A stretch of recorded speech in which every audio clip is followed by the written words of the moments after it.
early morning. South Bristol, Maine.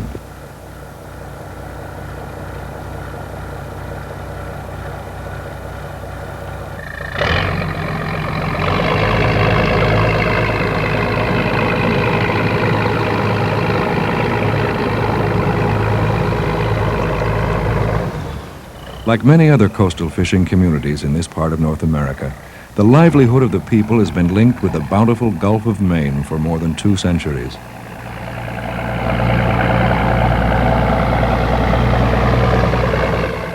Since before the European colonization of the New World, the Gulf of Maine has been consistently one of the richest fishing areas in the world. This treasure house of groundfish, shellfish, and lobsters represents an income of more than $250 million for the state of Maine alone.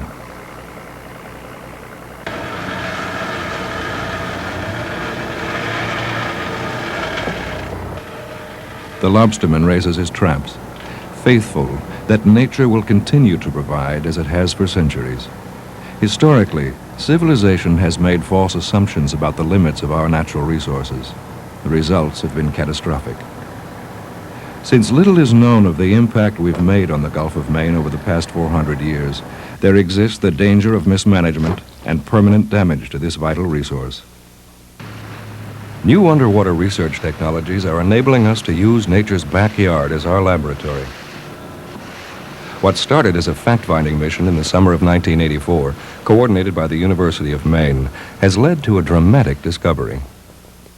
65 nautical miles off the coast of Maine, a pinnacle rises several hundred feet from the ocean floor. An undersea mountain where a unique and isolated community of ocean life has been found and where new marine species have been discovered.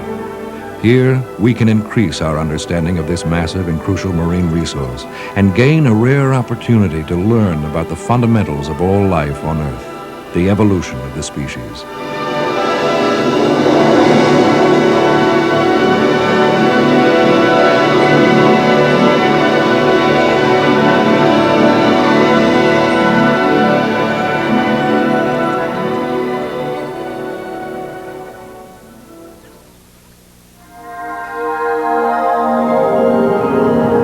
The research vessels Seward Johnson and Edward Link docked at Boothbay Harbor, Maine in the summer of 1985.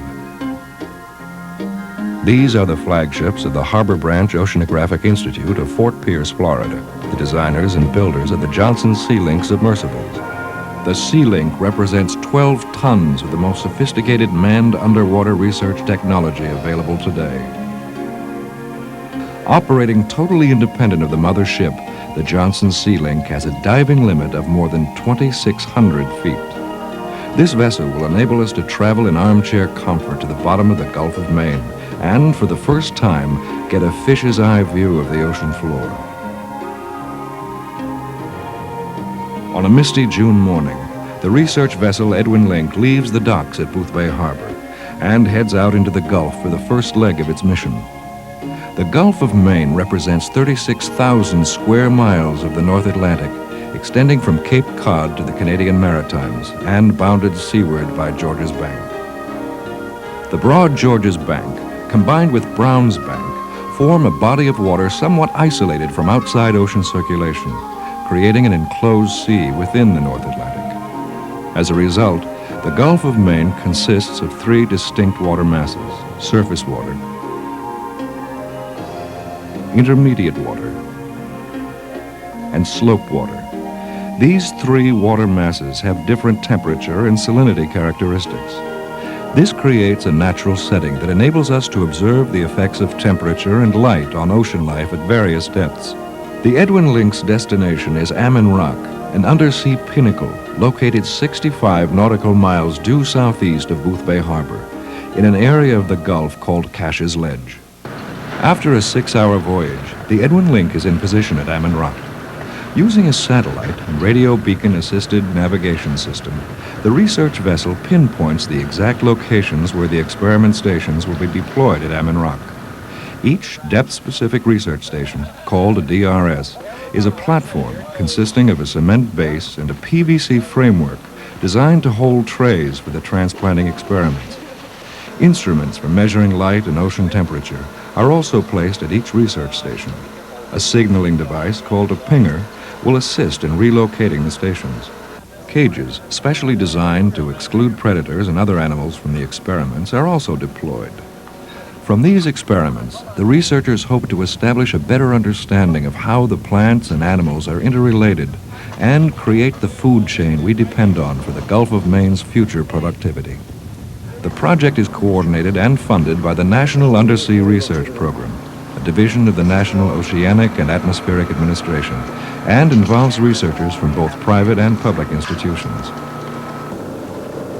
Dr. Robert Stenek, Assistant Research Professor of Botany and Marine Studies at the University of Maine, is one of the principal investigators. Imagine yourself being a visitor from another planet and you can't penetrate the atmosphere. You can't even see through it. And you try to understand what's the surface of the Earth like. And you do it by reaching down and taking pieces. And you find New York City, and you pull up a little corner of a building, or you pull up a little bit of Central Park. How does that compare to what New York City's really like in terms of the hustle and the bustle, the organization, the shops? You just can't do it until you can actually visit the streets, look around. And that's what we're doing here. And now for the first time, a scientist can get inside this plastic sphere, go down to the bottom and make the kind of primary observations that Charles Darwin successfully made over 150 years ago. Collecting samples of ocean life at different levels of Ammen Rock is crucial for the transplantation experiments. Once collected, they will be transplanted to depths lower than they are found to exist naturally. This will help determine the maximum depth to which they can live, based on factors such as predation, available light, and ocean temperature. The next step is to set up the transplant trays. A team of scientists from the University of Maine creates an assembly line to set up the trays. A special mixture of resins is used for the mounting material in the transplant dishes. Among the plants to be transplanted are seaweed kelp, foliose red algae, and various types of encrusting pink and red algae that grow flatly on hard surfaces. These tiny and fragile samples of ocean life are set into the resin platform. Before the resin mixture hardens, each dish is numbered and cataloged. The dishes are attached onto trays that will be placed at the various underwater research stations for a period of 1 year. The last step is to photograph the completed trays to keep a visual record of their original condition. At 7:30 the following morning, the bell is sounded, signaling the time for a pre-dive meeting. At these meetings, they discuss personnel and equipment requirements and the goal of the diving mission. With the cost of each dive valued at approximately $5,000 and the safety of the 4 people operating the sub, there can be no margin for error. The front compartment of the Sea Link is a 66-inch diameter sphere made of 4-inch transparent acrylic plastic. This is reserved for the pilot and 1 passenger and is completely pressurized with total environmental control. This enables the scientists to make observations and conduct research on the ocean floor in total comfort. At the rear of the Sea Link is a lockout chamber designed to allow scuba divers to leave the sub at depths of up to 600 feet, or 500 feet deeper than conventional scuba diving limits. This compartment will hold 2 people, a passenger and the co-pilot. In this mission, a scientist will use the chamber to make observations from 2 6-inch diameter side windows.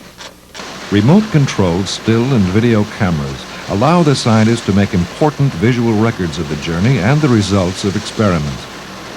Just before the sub is ready to dive, the transplant trays will be placed in a basket on the front of the sub.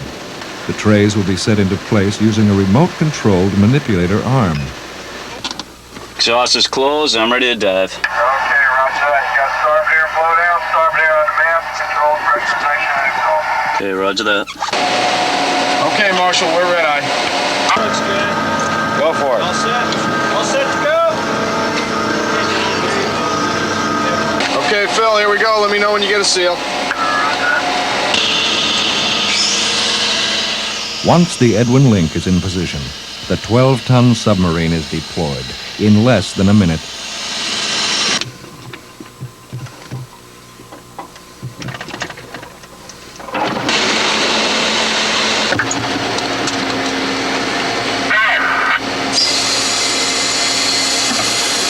We have a seal.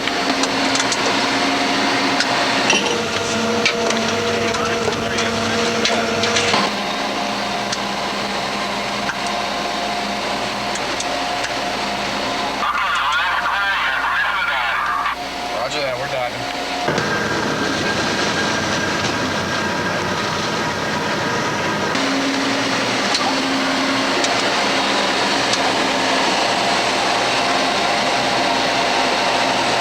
Okay, there we go.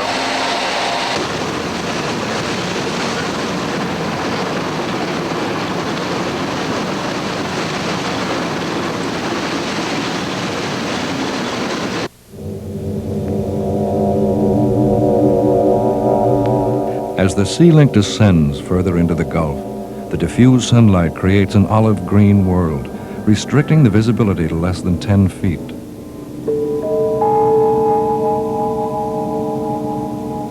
To compensate for this obscured vision, the sea link's floodlights are energized.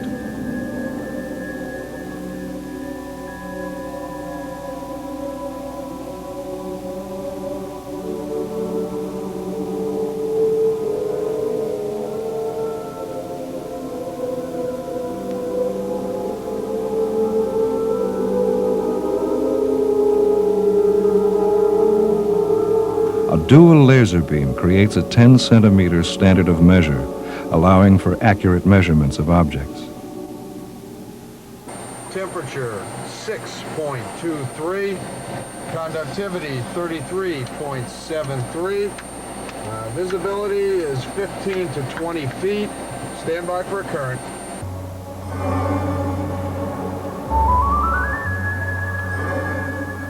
At a depth of 100 feet, the sea link reaches the pinnacle of Ammen Rock and enters a kelp forest. Kelp, a greenish-brown macroalgae, floats gracefully in the Gulf's currents. Kelp may be an important link in the Gulf's food chain. They provide nutrients for the bottom-dwelling animals, who in turn become the food for lobster, cod, pollock, and flounder, which are so important to commercial fisheries. This kelp bed, existing at a depth of more than 100 feet, represents one of the deepest ever discovered in the world. This provides an exciting opportunity to observe the factors that contribute to the distribution and abundance of deepwater seaweeds and the role they play in the Gulf's tremendous productivity.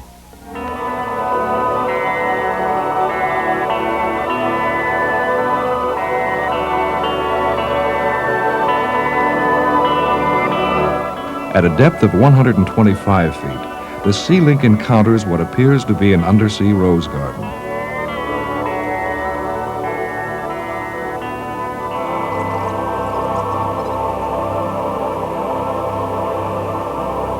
Sea anemones abound, clinging to ledges and creating a kaleidoscope of colors. A school of cod graze lazily along the ledges. With the Johnson Sea Link submersible, we can observe for the first time complex biological communities within our oceans. Done. Your depth is going to be about 250 feet, 250. Roger that, 250 feet. My depth now is 150. Back on board the Edwin Link, the submarine position is constantly monitored by sonar, enabling the captain to adjust his ship's position for charting the locations of the research stations and for the sea link's retrieval. Okay, we've got the station in sight. Finally, the sea link reaches its destination, a DRS experiment station at a depth of 250 feet. Now, the transplant trays are carefully removed from the front compartment using the remote control manipulator arm.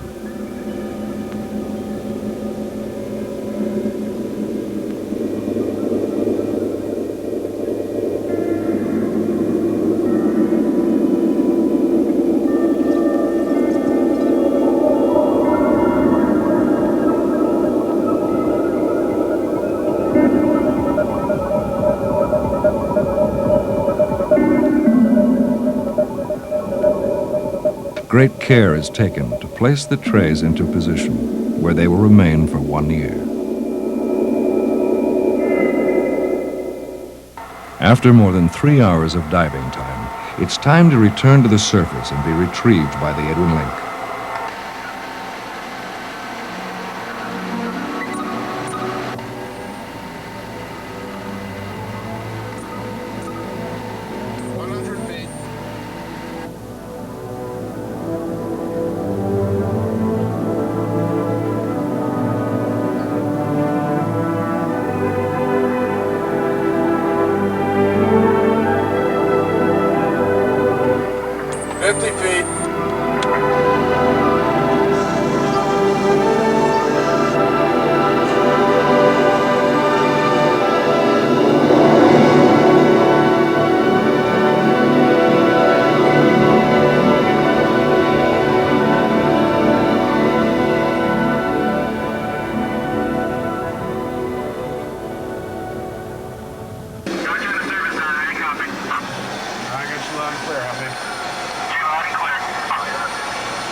You got a course for me on the surface? 185. 185, roger that.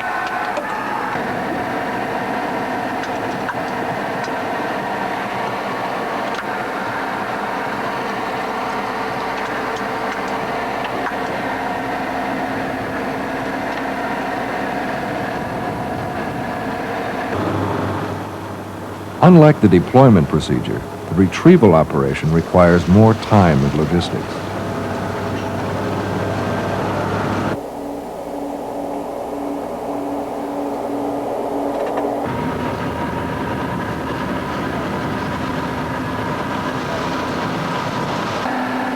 The separate motions of the tender ship and the submarine create a higher risk factor for the crew and the equipment.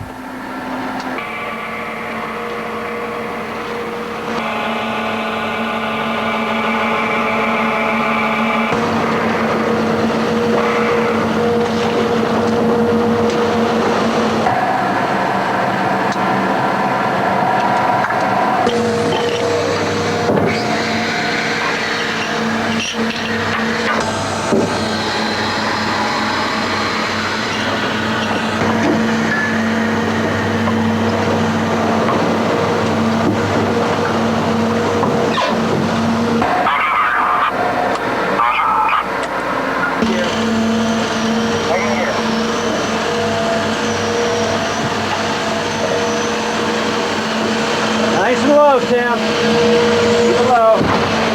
That's okay. Bring it on in against the upright now. Right now. Once aboard the Edwin Link, the researchers have a debriefing on the success of the dive and begin to view the videotapes of their mission.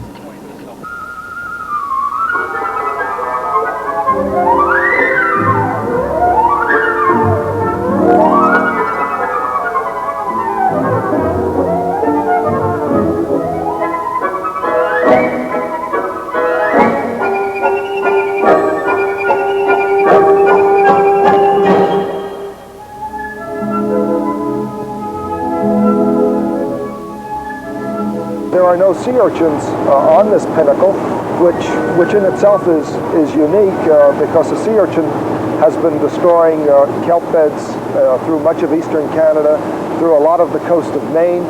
Given that they aren't here, it allows the kelps to extend their distribution patterns. And one of the things we've seen is that the kelps here go quite deep, deeper than anything we know of in the Gulf of Maine and perhaps in this part of the Atlantic. The first experiment that we're really trying to do manipulatively is to transplant different stages of the alga below its distribution level or limit. And from that, we're hoping to understand in this unique environment what stage of the life cycle light is important to, what stage it's affecting the distribution of the kelp here in the Gulf of Maine. Okay, Don, here you go. Let me know as soon as you have a seal. Let's put them in, Tim. The afternoon mission will involve collecting samples of ocean life found on the upper levels of Ammen Rock.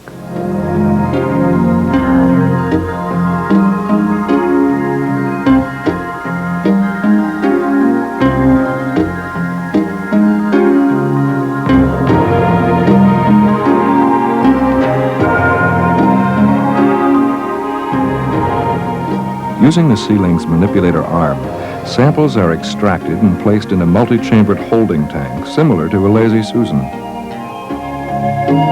Ivar Babb, a graduate student in botany and plant pathology at the University of Maine, finds diving in the sea link to be a rare and exciting opportunity.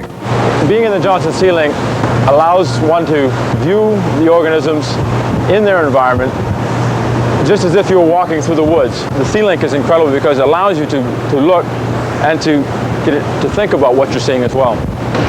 Here we have a large Bolacera sea anemone. You can see it's easily 20 centimeters across. On board the deck of the Edwin Link, Dr. John Whitman, assistant professor of zoology at Northeastern University, and Dr. Stenek analyzed their prizes. But feel the nematocysts. The nematocysts immediately stick to you. This is from what depth, Bob? 500 feet? That's 500 feet. Wow, that's pretty deep. What we have here is a brittle star. It's related to the starfish. See, it has the same type of body plan. It's called pentaradial symmetry. It has 5 arms. Bob collected this from pretty much a mud plain at about 500 feet. You can see how important the substrate is in determining what grows at certain depths. Coexistence becomes intense when primary substrate is so limited. So we see competition going on here. We see some things growing off the bottom and deciding to grow up, not taking up that much space. Dr. Whitman and his colleagues will use some of these animals in a predation experiment. In these specially designed cages, Whitman will conduct an experiment which will hopefully determine the effect that starfish have on the population of mussels.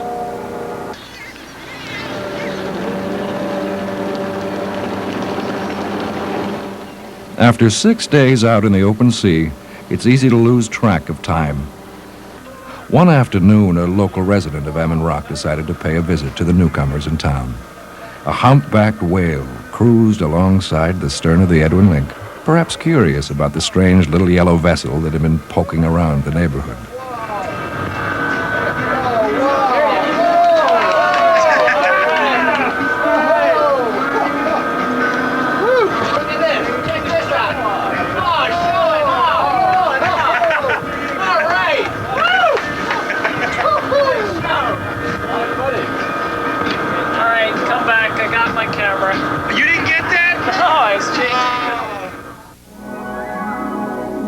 A full year would pass before the researchers in the Johnson Sea Link would return to Ammen Rock.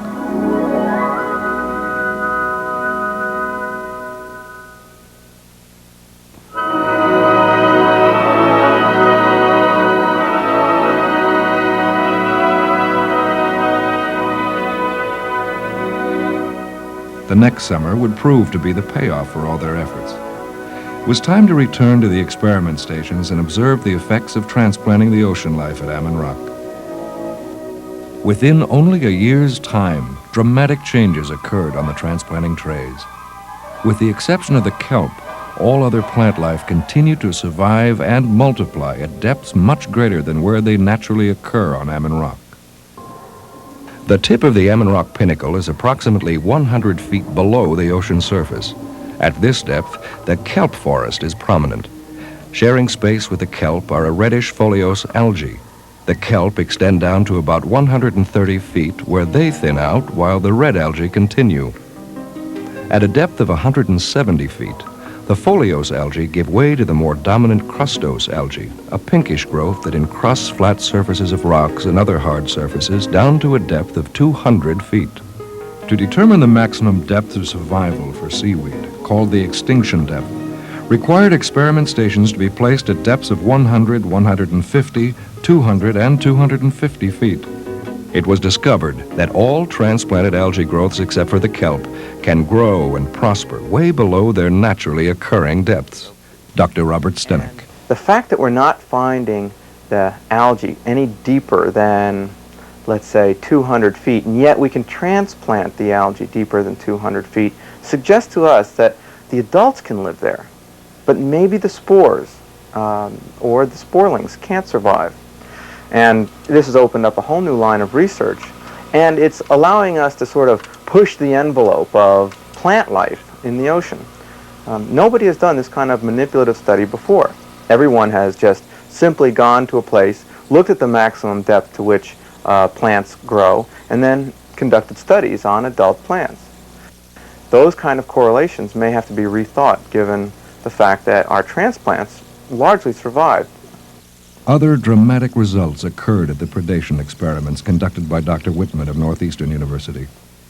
Within a year's time, the starfish and the mussels continued to coexist in the same chamber, proving that the sparse mussel population on Ammen Rock was not a result of starfish predation. The Ammen Rock Pinnacle also yielded new species of ocean life. An example of what we found are these limpets, which are really snails that move along the bottom. These are the limpets from coastal Maine and from Ammen Rock, and the ones from the coast have relatively coarse lines, whereas the ones from Ammen Rock are very fine lines going from the top of the limpet on down. And we consider this difference to be different races of limpets. And that's the very beginning of evolutionary change, which is the development of distinct races. We're committed to trying to understand what factors contribute to the productivity of our fish stocks. The base of that includes the plants and other animals that may not be commercially important, but their existence is critical to the fisheries in the state. Arnie Gamage comes from a long tradition of lobstering in South Bristol, Maine. Well, in South Bristol, I'd say 30 to 40% of the families here depend on the fishing industry. And at one time or another, almost everybody in town has done something related to the fishing industry. Right now, we have, probably 20 full-time lobstermen, and there's almost that many more that depend on fish dragging here in the Gulf of Maine. I think it's real important that we take care of the ocean. I have two boys, one 6 and one 11. And I would like to think that when they get older, they have the opportunity to go fishing if they'd like to. But it's up to us right now to do what research we can do to take care of the ocean for them.